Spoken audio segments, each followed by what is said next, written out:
The Grappling Hour is brought to you by Luda Gear, athletic support items created by grapplers for grapplers. Fire Grub Meal Prep. Meal prep done right.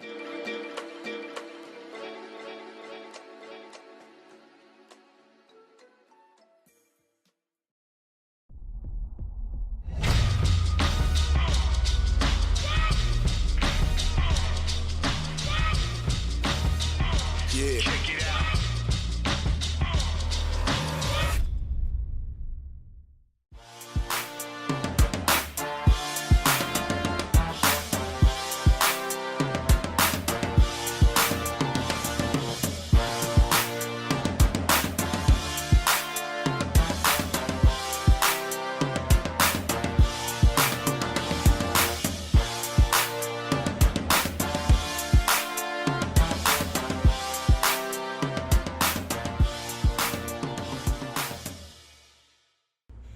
Vince is one of those individuals. We've known him for years now on this show, actually. I mean, we go back almost 5-6 years.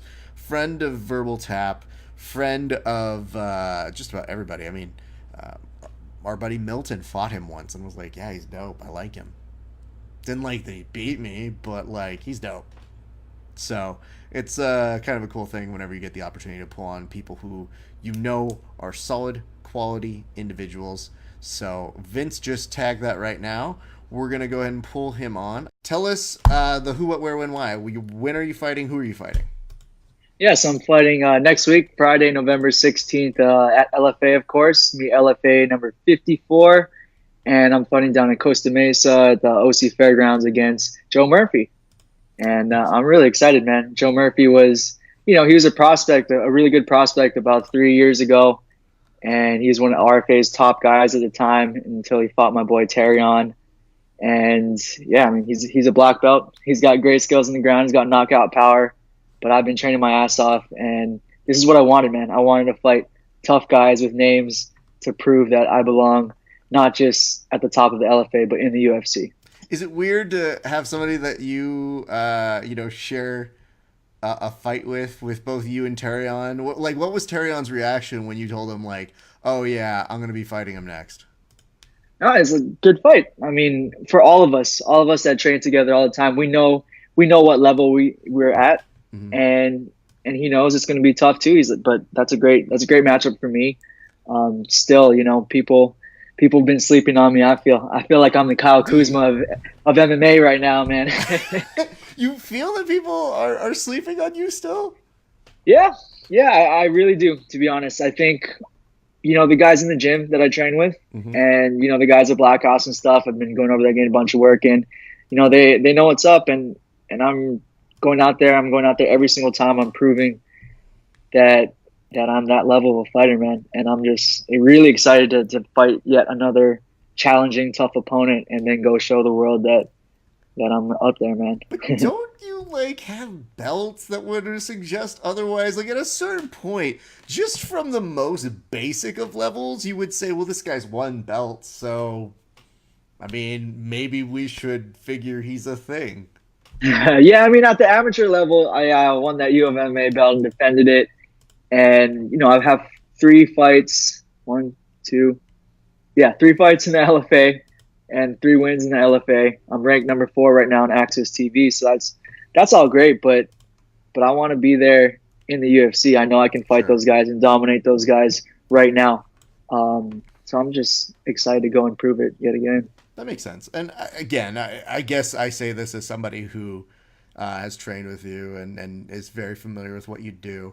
And, the hard part for me is I honestly, and I don't mean to blow smoke up your ass, but I felt like the last time I rolled with you, it was about December, you were, I want to say, leaps and bounds from where you were before. And you're already somebody who's really good. You were 100% better than me. But it was the degree in which you were better to me didn't proportionally go the same way. It was just here he's this much better than me or this much better than me, and then it's I'm not even the same realm anymore. Oh man, well I appreciate that, Raph. You're being too kind. But to be honest with you too, I started training with Kevin Casey a lot more after that, and my ground game has just jumped up to another level from that. Of course, he's a Hickson Gracie black belt, so the little bits of knowledge that he's passing on to me here and there has helped me tremendously on the ground. And I've been putting a bunch more work in, not just doing jiu-jitsu stuff, but getting a bunch of wrestling and grappling in as well. So I just feel like, I'm going to be unstoppable everywhere. I'm not there yet, but slowly as we work and, a year down the line, 2 years down the line, I want to be at that TJ Dillashaw level where it's, you can't out wrestle him, you can't outstrike him. Who knows what TJ's jiu-jitsu is, because no one can ever get it down there anyways. But that's where I want to be. I want to be able to take the fight anywhere and wherever, and I feel like I can do that right now, at least at this level of opponent. Of course. And that is a nice thing to see for you in particular, is that, as you know that your own skill level is improving and developing and you're working with Kevin, I see you putting in these late night sessions. So do you mind kind of giving us an idea or a look into what an average day looks like? Because when I'm starting to sign off at night and call it a day, I sometimes see an Instagram story and I go, are you training now? Yeah. yeah. This camp, man, has been absolutely crazy. I really, like, as you know, I take photos and video. That's my job as well. That pays the bills, because, unfortunately us fighters, we can't just live off of those checks until we're at the highest level. But I've been putting off a bunch of gigs and things just to really, really focus on my game, focus on this camp. So, I'm hitting anywhere from 3 days on Mondays and Wednesdays, and then Tuesdays and Thursdays is sometimes 3 days, sometimes it's 2 a day. I usually take one full rest day, and that's for this camp has been on Saturdays. And then on Sunday, I'm back hitting it again. And, a lot of that credit goes to my coach, Adam Lerner at A4 Boxing. He's put a lot into me for this camp. He's with me for a bunch of sessions, even like my wrestling sessions and things like that. He's there watching me, making sure I'm doing everything right. So he has me, running sprints in one session, doing swimming workouts, wrestling late at night. Those are probably the ones you see. We go from like 8:30 to 10:30 at Fight Science with Ian and Coach Nate over there wrestling. So it's fun, man. It's a grind. Like, my body's definitely sore sometimes, but it's also ridiculous at how good my recovery is, because I've been training so hard and I've been hitting those sprints right, that my body is just recovering so fast. I'm able to just go when I train, when I spar, whatever it is. That is cool. And that is something that I feel that you see when people are going from their amateur status to their pro status is, I feel like that's one thing that, especially as I try to pay attention to the small details with you, I felt like you always had good hands and good jiu-jitsu, but now you're able to do that thing where you see professionals can pick and choose how and when they want to win the fight. Like the little sharpness that makes them very calculated and very, very, very there. Because I saw one of your last fights. I forget exactly which one this is. I'll have to jog my memory in a second. But it was one of your last CXF fights. I felt like you were so composed. And that composure was what ended up paying off. And I feel like that was about a year ago, wasn't it? Yeah. I mean, my first, let's see, I fought Ryan Lilly in a battle. That was a year ago. And then my pro debut was like last March. And same thing, it was the composure that won me the fight. But you said the right word, man, calculated. And that's what I feel really has brought me to the next level, is that there's a lot that goes into this, and it's calculated. There's a rhythm to everything, and there's timing. Like, we're not just going out there and fighting. I'm not going out there and like waiting, okay, now's the right time to jab and throw overhand. Like, we're trying to break down our opponents in various different ways, whether it be pressure, whether it be with strikes, whether it be with grappling. And it's really fun because each person is a different puzzle, and we got to make some changes on the fly. But the past few fights, I've really been able to make those changes thanks to my coaches, and we're getting wins. That's cool. What has changed the most for you, man? Like, what is really evolved, or what is modified the most in this? I want to say, like, you talk about golden eras, but I feel like your athletic ability and stature has changed, especially in the past 2 years. What do you feel has been the biggest change for you? I think it's mentality. As an amateur, I always had that mentality to win. But after my first pro fight, when I got comfortable striking, something clicked in my head where it's like, man, I can not just do this and be a professional fighter, but I can be one of the best. I can be the best. And I think just that whole attitude shift has made me really focus on the game and take everything a lot more seriously. I mean, I thought I was taking it seriously before, but it's just a whole nother level right now. And I think that mentality is what has changed. And everything follows suit. Like I remember when I first got my blue belt, I was like, oh, I wasn't sure if I was ready, but immediately I started grappling like a blue belt. And then same thing, I got my purple belt soon after that. I was like, man, I'm definitely not ready for a purple, but since he belted me, and then sure enough, I was grappling like a purple belt. So it's a lot of that is just a switch in your head to know like, hey, you know what? I am fast. I am athletic. I can strike. I can wrestle. I can grapple.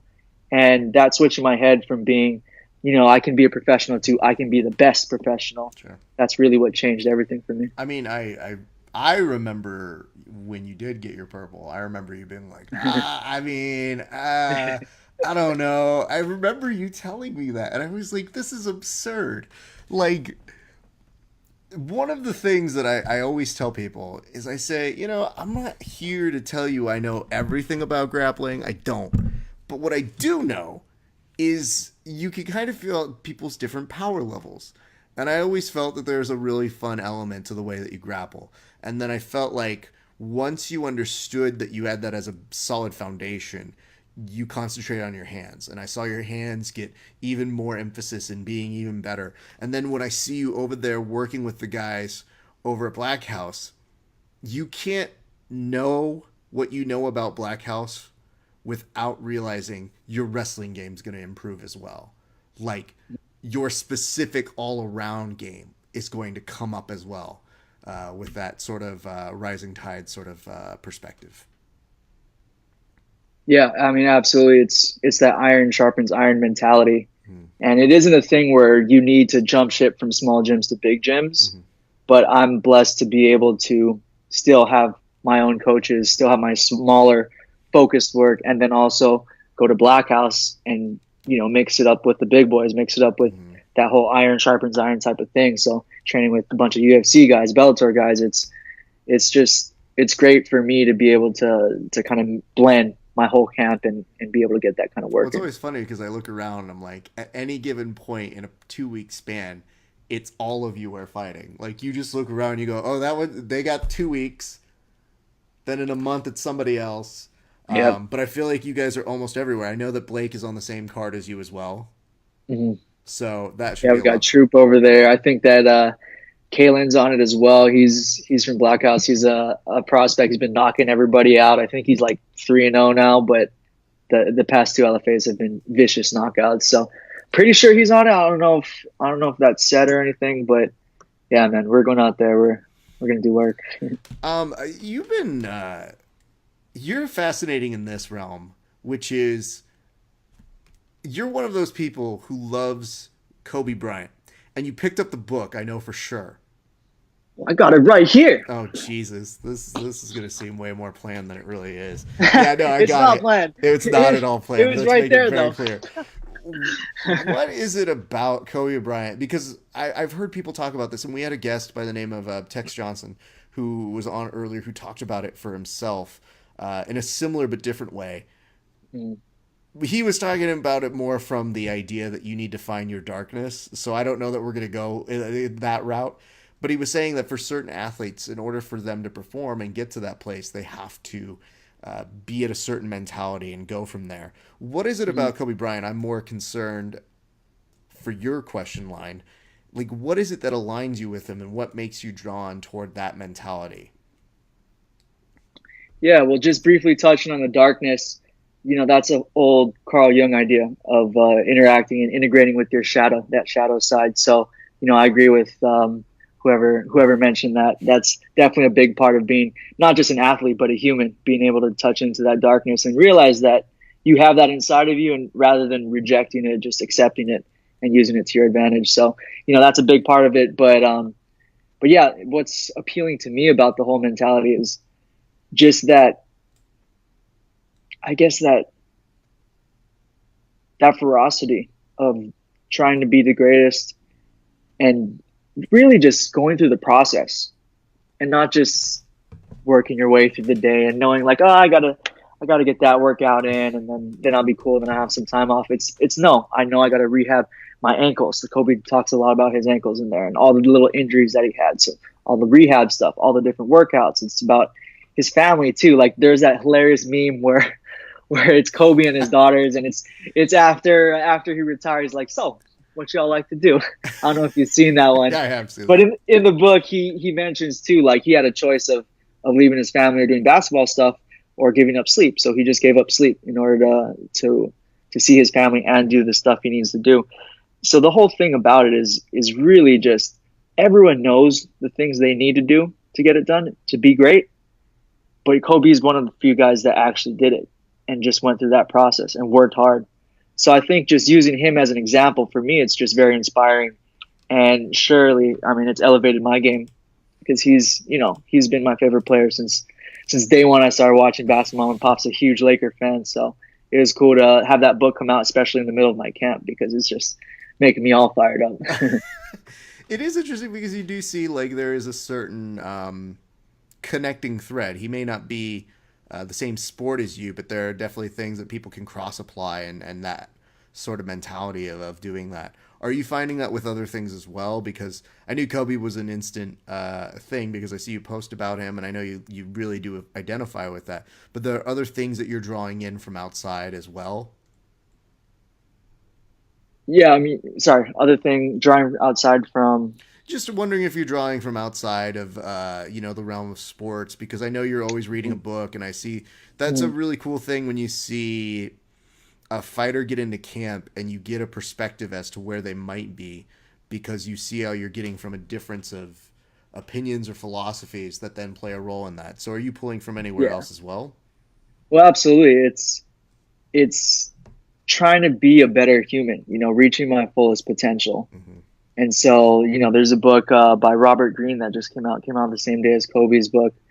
And he wrote like 48 Laws of Power and other great books like that. But it's about, everything it's about the human experience and everything that goes on inside of your head, inside of your body, how you act. And for me, that's always been a big thing. Like I fancy myself a Renaissance man. Like I just have so many different curiosities, and when I get latched onto something, I just dive deep. Like whether it was photography, videography, MMA. I first picked up MMA and I became an MMA encyclopedia, like right off the bat. I have this tendency to just get sucked into something and I want to learn all about it. So for me, it's just reaching my fullest potential is essentially like being curious about the world and just figuring it out. I ask why. I ask the question why too much almost. So I always ask. I'm always asking myself why, and I think that's driven me to be a better fighter and a better person outside of the cage too. That's good. I'm just hoping that when you say it like that, it makes it sound like you're getting people who are like, all right, can you cut down on the why? We're good here, my man. One thing that I've also been curious about is we talk about all the places that you're getting all of your influences. We talk about the stuff that you're seeing. When you get to the UFC level, I'm always curious of like, I think the joke in my head for you is I can see you in the UFC, but I feel that you're so good at your videography that I could see you being told, all right, produce your own segment with you, film you training yourself, and then interview yourself, and then put that out. That'd be sick. I mean, ideally, I would have the time to do that and the manpower to do that, or at least direct something like that. That'd be so much fun. But where is the videography for you right now? Because I don't know that people are as familiar with exactly what you're doing behind the scenes, but you are really, really responsible for a number of really cool videos that we've seen from a number of different fight camps or a number of different fighters themselves that you put together really solid work, man. Yeah, thank you. I appreciate that. I mean, right now, I was actually like part of producing a show in Brazil called Passando Garda. So that was pretty sick. I was able to go interview people with George, interview like all these top Brazilian guys. Went to Anderson Silva's house one time. That was cool. But, that kind of went to the wayside. Right now I'm really just producing stuff for Black House because my main focus and priority number one is fighting. I know that I have a limited, career with that in terms of just time and age. Everyone gets old. I can't fight forever. So I'm really just focusing on doing stuff for some of the Blockhouse guys, some of my friends as well. I shoot some for Virus and other companies too. But it's, it's cool to be able to film those guys all the time. Like filming guys like Bubba Jenkins, NCAA champion wrestler, Brave featherweight champion now, and just watching him move. So I shoot that stuff in high shutter speed, slow motion, and then I can see like, this is why that takedown's working, or he's doing this little funky motion right here, and that's the setup to get to this leg.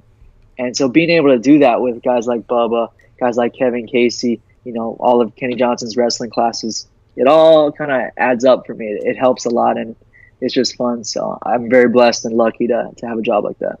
Good on you. I mean, that is one of the reasons why whenever I'm covering something, it takes you out of enjoying it or, fully being able to be a fan as you're watching it. And because you're thinking, you're like, if this guy doesn't move and give me the right shot, I'm going to bust somebody's head sometimes.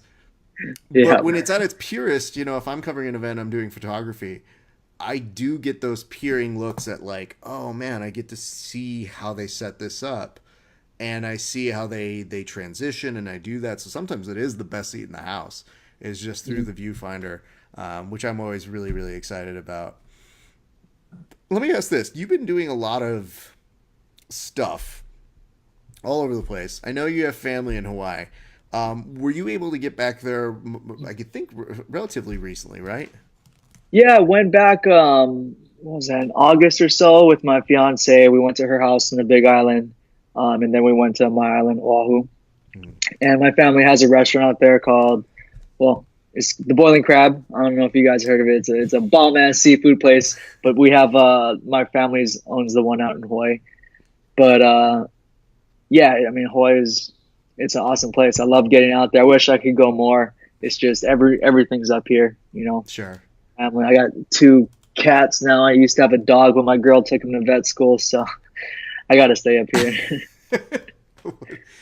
So you have to take care of the cats. I like that you're kind of like us, where it's just kind of like, I would, but these kids. Yeah, these damn kids. These damn kids just keeping us everywhere. I don't even know, because I used to hate cats, and now I'm like a freaking cat lady, so whatever. Well, it just comes with maturing, sir. At a certain point, you just kind of realize you got what you got. I mean, I guess the funny part is we've got a dog right now, and she normally likes to just be on camera. Like, she has a sixth sense of when I'm reporting or I'm on camera live, and then she tries to get on. Right now, she's literally just bunched up on the floor because she just goes, all right, fine. If you're going to be boring for a while, I'm just going to lie down and take a nap. And I'm like, that's perfectly fine with me. Yep. Love the animals. But when you do get out to Hawaii, do you ever get an opportunity? Like, do you have to stop and train anywhere? Or is it just vacation? Do you try to veg out? Are you able to get some sort of peace of mind when that happens? Yeah, I mean, for me, I never actually started training until I moved up into the mainland. Mm-hmm. So I don't have any real roots out there in terms of training. I did roll once at a jiu-jitsu place right by my house, which is awesome. Island Jiu-Jitsu out there. Those guys are cool. But for me, it's never been a thing where I go out there for a super long time. So it's just about connecting, going back to an old house, connecting to the land. Every time I go back, it just makes me love it and miss it even more. And once my girl's done with vet school and stuff, and once I'm done fighting, for sure, 120%, we're moving back to Hawaii. That's where I want to have a family. I love the land out there. I love the people out there, the culture. It's amazing. So for me, it's more about reconnecting than anything else.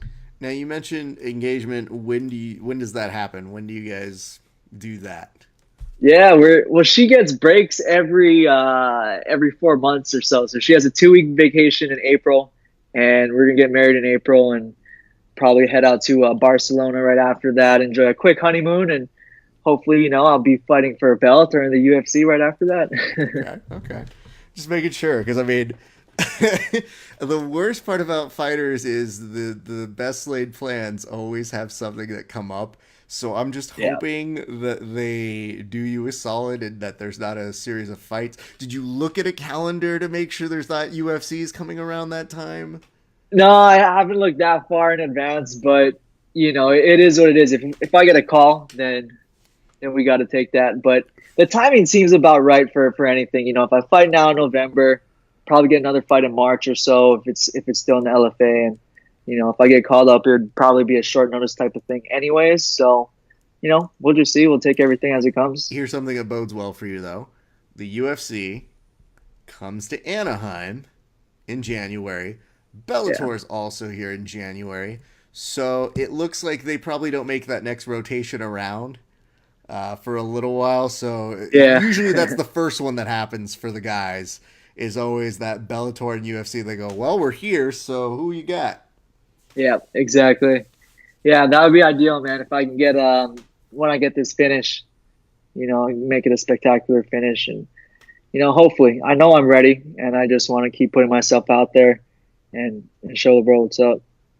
Awesome. You know, we've interviewed before on Verbal Tap, and this is, you know, this is called Grappling Hour because we're trying to do the MMA version or the grappling version of the MMA Hour, because I feel like so many of the guys don't get the opportunity to do that. Obviously, you're fighting MMA, but I do like to kind of connect it in the sense of, what is it about grappling that originally brought you in? Like, what was it that appealed to you in the art of Brazilian Jiu-Jitsu? Yeah, I mean, you guys know who train. I assume everyone who listens to this has trained before. But once that jiu-jitsu bug bites, you know, you just get sucked in. And as I was talking about before, you know, the whole curiosity thing, that jiu-jitsu bug bit me, and I was like, boom, all over YouTube, trying to learn everything, learning about OG jiu-jitsu guys, and it was just everything on my mind. I was obviously practicing on my significant other at home, which everyone does to their dismay. But yeah, it's just fun, man. And it's fun to be able to push yourself and not completely wreck your body as well. You're not getting punched in the head a bunch. You're not coming home with bruises all over your face.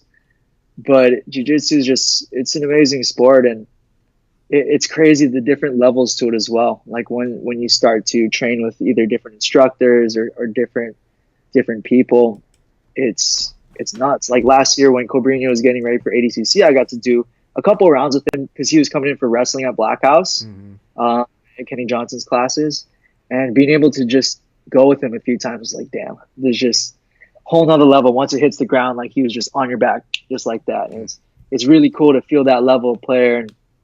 And like we were talking about with Kevin Casey, you know, he shows what seemingly some of the most basic things or the most basic adjustments, and it makes a world of difference on the ground. So I love that about jiu-jitsu and the sport of grappling.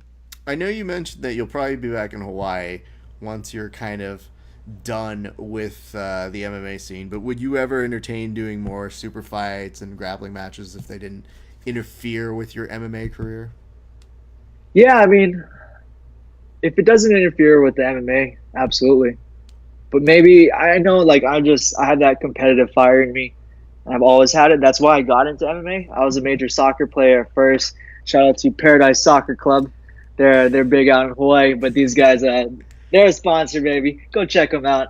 But I used to play soccer all the time, and once I got to college and there was no more soccer for me, it's like, what do I do? What do I do? I was just itching to do something. I was just lifting weights all the time, getting all depressed and shit, until I found martial arts and jiu-jitsu and Muay Thai. So I think that once MMA is done, you know, I'll probably start hitting the grappling scene a lot more. I know I haven't been doing any competitions and stuff because, you know, MMA is priority number one right now. Sure. But and you also, you're, I don't know if this is the right phrase, but in some way you are on borrowed time in MMA. You have a certain wingspan of years that you know you're in your prime and you can really make an impact. So you don't really want to disrupt that, especially when all the kids are trying with their heel hooks and their whatnot. So, you know, that's the thing is kids. these damn kids, it's all they want to do, man. Everybody's all like, how do I get to a leg lock? I don't know anything else, but if I can just do that.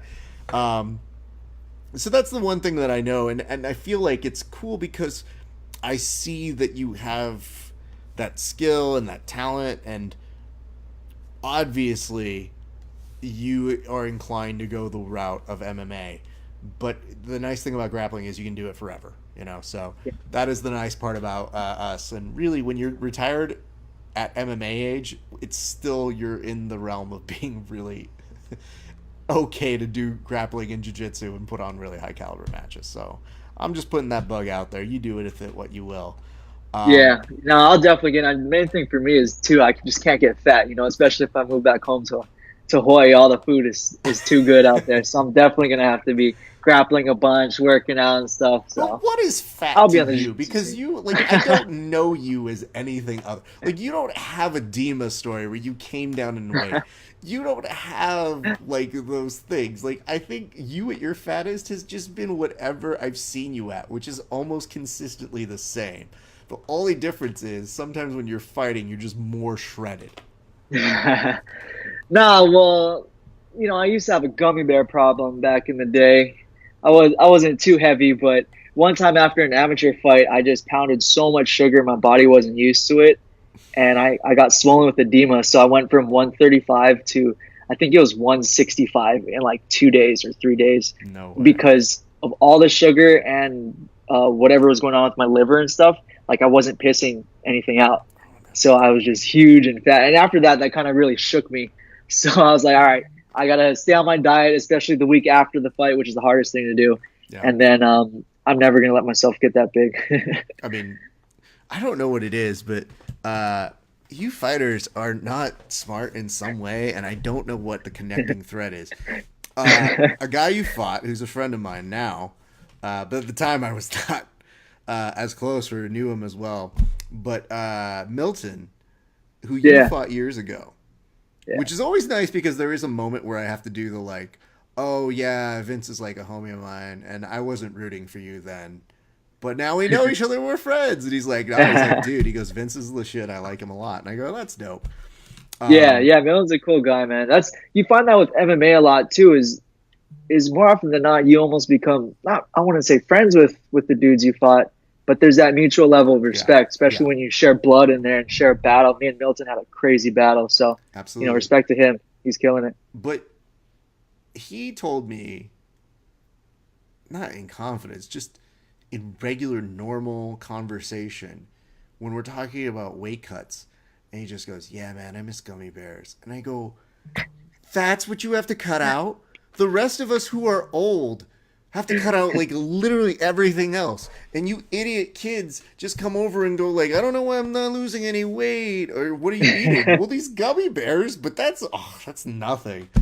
Like, all of you, like, there's a thread I feel like I need to make of the current amount of athletes that I know that suffer from some sort of candy addiction. And it makes me get a little sad because I'm like, I'm not addicted to gummy bears. I love them. But I can tell you I get them like once every 3-4 months. And that's weak. It's not weak. I can't do what you guys do. I'm not able to train as much as you guys do. Because I know if I ate like 2 meals where I go, you get that moment where you look around and you go, uh-oh. Yeah, this isn't going to go well for me. I better get to training real quick.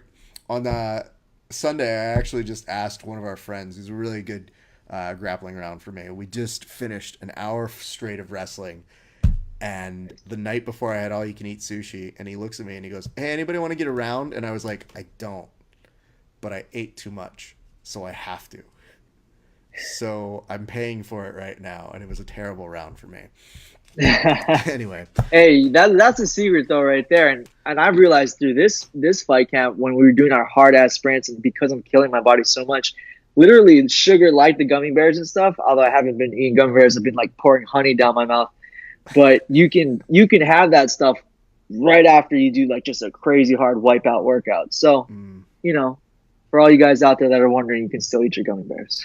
I feel this is terrible nutrition facts that you were giving. It needs to be right after you destroy your body and you push yourself to the brink of death, and then it's cool. I literally replenish those carb stores, baby. I've heard so many crazy conspiracy theories about what you can and cannot do, and I swear to God, on one super shitty website I read once, under things you can have after you train, once it just said beer, and I go, I'm not going to fact check this at all. Done. And to this day, I still don't fact check it. But people were like, why would you drink that? I go, the carbs are probably good if you're there, and it stops you from drinking other stuff. And they go, is it scientifically backed? Oh, no. No, helps your body relax so you can recover. Makes sense to me. Absolutely. Well, let's do a couple more things here, Vince. Obviously, you're excited about the fight. You've got, you've got big goals. You've got things that you're looking at. Let me ask you about this, which has been something that I've been interested in terms of, like, what is it ultimately that you're looking to pass on and do as a legacy in terms of Kobe? So if you're thinking Kobe left a legacy, what would you like your legacy to be? So that, in 10 years, when I ghostwrite your book for you, that you have that. Like, what is that book feature and what is in it? Yeah, I mean, I've absolutely thought about this million times over, and still working on developing something and slowly inching my way to my master plan. But I really want to produce a legacy of the athlete's journey. I don't know if you're familiar with The Hero's Journey by Joseph Campbell, but athletes go through that same process, and it's not just athletes, it's a human journey. And I really want to push that out there, coming at it from a more, Kobe's actually doing it right now for the kids through his Granity Studios, and he's producing, oh, there's a cat, go away. His name is Boba Fett. Dope name. But yeah, Kobe's doing it for the kids. And my idea is to do it in a more philosophical way for the adults, the philosophical, psychological. So I want to definitely put a lot more into that and make sure that my name is attached to that, not necessarily because I want to be famous for that, but because I think it's super important to leave your mark on the world. And I feel like these are various connections that I've pulled together, and I feel that I have a unique ability to kind of drive out as well with my skill sets. Get off. So that's what I'm looking forward to doing. Wow. I mean, the camera definitely does not seem like something the cat has not looked at before. So there's that. I just find that so great, Vince, because, you continue to put on really, really impressive fights. I really wanted to make sure that people knew about this one in particular because it's in our backyard. It's here in California. The rest of the card looks solid, and, it's always cool when we see you get your shot because I do see you grinding, and you're one of the few people who kind of knows what I do, and that's always fun and interesting to know. But more than that, it's like, nah, dude, you're burning this kind of like candle at both ends. You're doing the MMA stuff. You're editing these videos about MMA. You're also, you teach classes. You do all this sort of stuff where I'm like, I see you do tons of things, and I just think it's so cool. And I hope that you are kind of living that life that you had always wanted to do, And I feel like every day I see you kind of mixing those different things together. I think this has to be pretty close to what you want. Absolutely, man. I really appreciate that. But yeah, it is. Some days where you're doing a whole bunch, working out a bunch, and there's just too much shit going on, and you start complaining in your head. Sometimes I have to snap out of it and realize, like, 20 years from now, I'm gonna look back on this and be like, damn, I wish I could go back there. Yeah. Where I'm literally, my job is to train. My job is to take photos and video of these super athletes. Mm-hmm. My job is to edit that stuff. It's, I'm really lucky and blessed, and I know, man, that I have it good right now. It's going to be better, when I'm at the top, but I love what I do. And what the hell are you shooting on? Because you sent me photos, and I told you this, but it's 100% the truth. I looked at these photos and I go, oh, I don't deserve any of these because they look too good. And I know that you were like, nah, Raph, you deserve them. I put up one photo that you gave me on a recent podcast for this show, and people go, what? That's not you. You look too good in that photo. And I was like, that's all Vince. So what are you shooting on, man? Nah, it's not on me. I mean, I'm not working with low quality gear. I'm shooting right now on a Sony A9, which is, premium for sports stuff.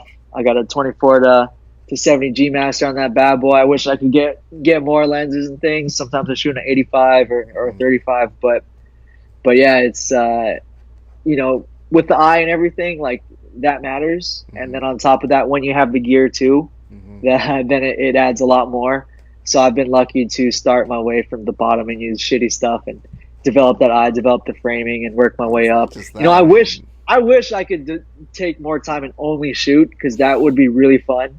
But sometimes I just got to go in there, rip some photos, wrestle around, come out, wrestle around, try to not let my jittery ass shaking arms from wrestling fuck up the photos, and then I'll put the camera back down, wipe it off, and hop back in there and wrestle again. And that's just, that's how I roll. The guy's trying to fuck with you when you're like cameraman, because listen, dude, I get messed with in every way, shape, or form. And the nice thing that does make it somewhat accommodating is most of the time people know that I train, so they're usually just kind of like, oh, I mean, he'll come, he'll actually roll with us, so that's fine. But you're with these giant dudes who I know have various senses of humor. But are they ever messing with you when you like make the switch from like, all right, I was MMA fighter Vince, now I'm photographer Vince? Yeah, I mean, I've had my ass grabbed a few times by Dima and Christos and those guys. you know how it is. But you know what's interesting about that too is I had to earn my street cred over there at Black House, because when I first started, I didn't really know any of the guys. I only knew a few of them, and to most of them, I was just like some kid with a camera, Sure. like the new photographer guy there. And when they saw me producing some cool stuff for them, and then they saw me training with them and then fighting, it was cool for me to earn that street cred with those guys. It's always the joke I say, which is, and it's true, but the minute somebody who is an athlete finds out that you train, they give you a better interview, like bar none. They don't really care. They're just literally there of like, they'll sit there and think that you're just some Bob Costas coming over to them and going like, hey, tell me about your thing. Whereas half the time you'll say something that'll trigger something. And they're like, oh, I train here. And they're always like, oh, word, what do you like? What do you do? And it's always like, oh, this interview just got magically better and I didn't do anything other than what I normally do. So there is that. All right, Vince. Well, let's do this. I don't want to take up too much of your time. Do the plugs. Tell us who is sponsoring you, who is responsible for helping to pay the bills and make you the profesh fight that you is, sir. Yeah, man. Very blessed to have some great sponsors. A lot of them have been with me for a while, like Punch Kunk. And we've got Luta Gear, who I know. Those guys. They're amazing. I just gotta brand out all their shit that they got me. Yeah. I literally, you know what the dumb part is? They sent this to me, and no lie, they did this over on the show that we had like a large broadcast. And they like my wife brought this over to me, and she goes, "You got a package in," and I just go, "This is the easiest drop-in insert there is to do." That it just so happened that they came in. Yes, they're lovely people. There it is. Yep, I love those guys. We also I got Paradise Soccer Club, All Time Arts, my family's restaurant, Boiling Crab Hoy, and the Boiling Crab up here. Those guys have supported me since the Milton fight, actually. And also one more thing, you guys can find me on Fight Tips on YouTube. Close to 2 million subscribers on there. I work with Shane Faison, and then I'm like the MMA coach, so I teach some MMA stuff from time to time over there. And, I noticed that. Great people all around. I was a little miffed because I was like, this is getting a little close to my realm, except that you're teaching people. And I'm like, listen, dude, I don't mind that you do this, because I don't mind like taking photos and being the everyman who does everything. But when I see you starting to host things too, I'm like, well, I'm not hosting, man. I'm just teaching. I'm just showing some cool techniques. Looks the same. And vibe with that Fight Tips family. Very similar. But I thought that was pretty dope. The first couple times I saw those videos pop up, I was like, good for you, dude. And that's great when you have like that big of an audience too, because honestly, dude, sometimes you put up those technique videos, you don't know what's going to hit, you don't know what's going to go. But if you've already got a built-in audience that only does good things for both you as an instructor and more importantly, you as a fighter, which to me is always like rule number one, get eyeballs for people to see you. Yeah. Yeah. People don't realize that this isn't just a sport. It's not just a competition. It's entertainment after all. And that's what guys like the UFC want to see is eyeballs. Yep. And I'm not that guy with that Conor McGregor type of personality. I'm not. You could be. I could 100% teach you. You have terrible people who work with you. Like, I mean, I wouldn't go the Blake route with you because I don't think that you have that personality. Blake is that person. That's different. Blake's the best. I love his shit. Oh, I love Blake too. Awesome. But you know what? The weird part is Blake is tailor-made for being that goon. Like, you look at him and you go, yeah, he's a big dude. who looks scary, Has a and grenade chain. has a grenade chain, is super strong and a good fighter, and at the very least knows how to use his words to instigate. And so I'm like, yeah, put all those things together. And Photoshop. And Photoshop. I don't know who's doing his Photoshops, if he is, but some of the stuff that he put out with the last fight was ridiculous. They were pretty awesome. good. He at one point was asking me about Photoshop, and I wanted to be like, why do you want to come to me when I see exactly what you're doing? You know what I mean? Like, you're just fine. But no, we could figure out something for you. I think we could make you that Sugar Ray kind of light version of just teaching you a certain couple one-liners or two. So that's in the future. That's for us to figure out. And there we go. We'll work on that. And where are people going to be able to see you fight, sir? And are there tickets available? Yeah, so it's going to be in Costa Mesa, LFA 54, Move Cat. And that's next Friday, November 16th. Doors open at 5. I'm probably going to be fighting at 7 p.m. sharp, so I hope to see you guys there. You can find tickets at lfatix.com. Just make sure you select my name at checkout. And, yeah, just excited to go out there and put on a show. Dope. Is it going to be on Access or AXS? Yep. Yeah, it will be on Access TV, so you can catch me on there. And hopefully... If you're watching this in a faraway place, I have this rule where I'm like, if you're in a 25-degree radius of where this man is fighting, don't be lazy. Just go to him and see him fight. Well, Vince, I cannot thank you enough for taking out time to chat with us here today. I always look forward to seeing you fight, and this is no exception, dude. I continue to think bigger and better things are heading your way, my man. Thank you, Raph. I really appreciate that. I appreciate you having me on, and look forward to doing work. So thanks for listening, guys. All right, man. Thank you so much.